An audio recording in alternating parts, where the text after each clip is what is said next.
今回は RC211V の車体周りを見ていきたいと思います。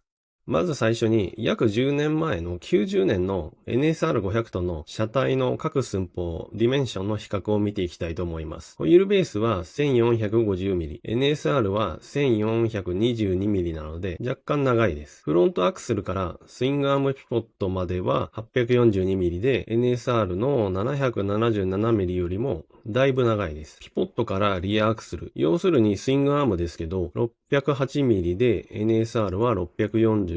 意外なことに NSR の方が長いんですね。ただし RC211V はシーズン後半、ここから 20mm 延長されたそうです。キャスター角は24度。NSR は22度36分なので RC211V の方が寝てますね。もっと車体もスイングアームも長いのかと思ってたけど、そうでもないんですね。カウルが細いので、そう見えてたのかもしれません。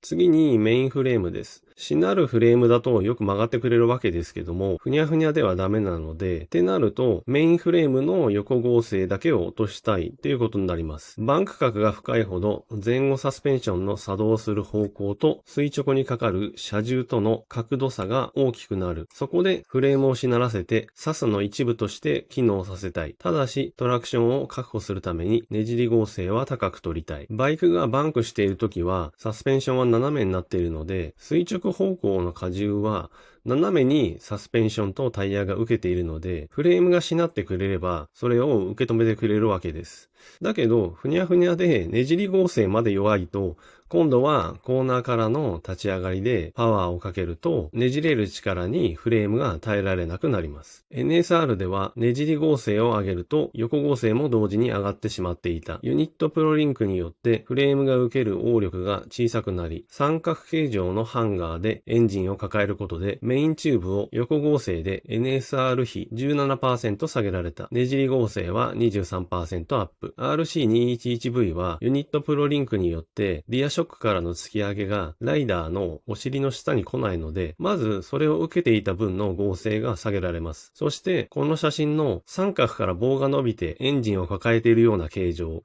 これが踏ん張ることによってねじれには耐えるけど、メインフレームがしなる動きにはほぼ影響を与えないということになります。NSR よりも横合成は落としてねじり合成は上げることができた。エンジンに続いていいことずくめのフレームですね。次にカウルです。妙にカウルが小さい RC211V ですが、小さいカウルの理由。RC211V のフロントカウルは横風の影響を受けにくくすること、運動性の向上を狙って非常に小さい。前面投影面積は NSR と同等以下。走行風のあたりを低減するため、2002年実践車は少し大きくされた。これでもプロトタイプよりはカウルは大きいんですね。ロッシなんかはほとんど体がはみ出しているように見えますけどね。でも横風の影響とか運動性って言ってるのはわかる気がします。ハイスピードでの倒し込みなんかでは効果が大きかったんじゃないでしょうかね。次はライダーが座るシートです。シートは意外と広い。コンパクトなカウルとは逆にシートは広く、ロッシはシートストッパーを使用せず、前後左右に移動してリアタイヤへ荷重をしていた模様。宇川選手はシートストッパーを使用し、動きは規制していた。燃料タンクカバーもライダーの好みで製作された。写真でもわかる通り、ロッシは積極的に座る位置を変えて、荷重をかけてますよね。リアタイヤにバッチリ体重がかかってるのがわかります。逆に宇川選手は前後方向にはほとんど移動できないですよね。小柄なライダーにはシートが広すぎるんでしょうかね。最後にタイヤサイズです。ホイールサイズも含めて。フロントタイヤは12の60、120mm で扁平率 60% 17インチ。リアタイヤは19の67なので 190mm で扁平率 67% ってことですかね。それでリアは 16.5 インチ。ホイールはフロントが17インチの幅 3.50、3.63、3.75。リアは 16.5 インチで 6.00、6.13、6.25という幅のものが用意されてたようです。主に使用されたのはフロント 3.50 の17インチ。リアは 6.25 の 16.5 インチだったそうです。これはフロントは旋回性を求めて